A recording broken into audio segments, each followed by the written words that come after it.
بە ئامادەبوونی ژمارەی کەسایەتی ڕۆشنبیری و سیاسی لە وڵاتی هۆڵەندا یادی 36 ساڵەی کۆچی دوایی باوکی ڕوحی نەتەوەی کورد بارزانی نەمەر کرایەوە. یەکی ئادار ڕۆژی کۆچی دوایی ڕابەری نەتەوەی جەنەڕاڵ مەلا مستەفای بارزانیە کە 36 ساڵ لەمەوبەر لە تەمەنی 76 ساڵیدا چۆ بەردۆلۆڤانی و ڕەحمەتی خودا. ساڵانە لە کوردستان و زۆربەی وڵاتانی جیهان یادی ئەو ڕۆژە دەکەنەوە. کەسایەتی و ژیاننامەی بارزانی و ڕێبەرایەتی و گرنگی لە بزاوی پارتیزانی و دیبلۆماسیەتی سیاسیدا بۆ بەشداربوانی ئەم چالاکیانە شرۆڤە دەکەن. لێرە لە هۆڵەندا ڕێخستن و ئۆرگانەکانی پارتی دیموکراتی کوردستان هەر ساڵ لەم ڕۆژەدا چالاکی فراوان ئەنجام دەدەن. چەندین کەسایەتی سیاسی، ئەکادمی ڕۆشنبیر، کوردانی تاراوگەنشینی هەر چوار پارچەی کوردستان لەو وڵاتەدا بەرهەف دەبن. بەرپرسی پەیوەندیەکانی دەرەوەی پارتی دیموکراتی کوردستان هێمن هەورامی کە دووەم ساڵە لەم چالاکیە لە هۆڵەندا بەشدار دەبێت. ئەو دەڵێت بارزانی موستەفا تاکە سەرکردەی کوردە کە توانیوێتی سەرکردایەتی شۆڕشێکی بەرفراوان بکات لە بزاوی ڕزگاری خوازیدا لە تەواوی خاکی کوردستان.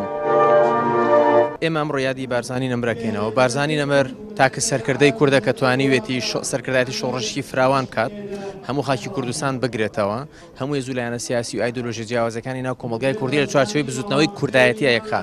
ڕێبازی بارزانەوەتە ڕێبازی کوردایەتی تەشخیصێکی جوانی بۆ کۆمەلگای کوردستان کردووە.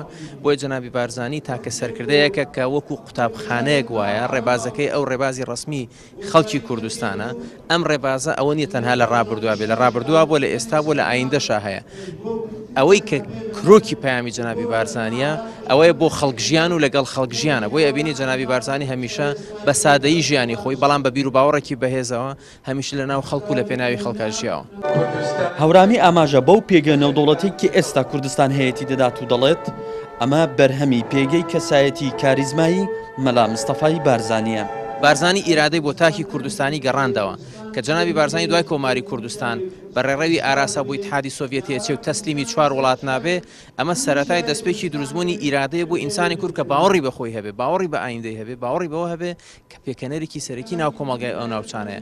بۆیە ئەوەی کە بارزانی وەکو قوتابخانەیەک بۆ ئێمەی بەجێهێشتۆ پاراستنی هاوسەنگیە لە سیاست، خۆنەدانە دەستی دوژمنەکانە، مامەڵەکردنێکی پراگماتیانیە لەگەڵ ئەو واقعی کە هەیە، زانینی مەودای نێوانی حەز و ویستەکان و استراتیژەکان لەگەڵ تواناکانی ئێمەیە. ئەمە بووە بەرهەمی ئەوەی کە ئێستا کوردستان بە ئازادی ئەبینن ئەو پێگە نێودەوڵەتی کە هەیە، بەرهەمی ئەو ڕێبازەیە کە جەنابی بارزانی بۆ ئێمە بەجێهێشتووە.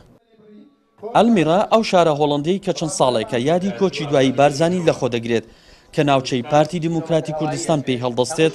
ساڵ بۆ ساڵ بە شێوەیەکی بەرفراوانتر کوردان بەشدار دەبن و چەندین وتار و پەخشان و چالاکی جۆراوجۆری تێدا ئەنجام دەدرێت. لە هۆڵەندا بەرگەشت ئاکرەی کوردستان TV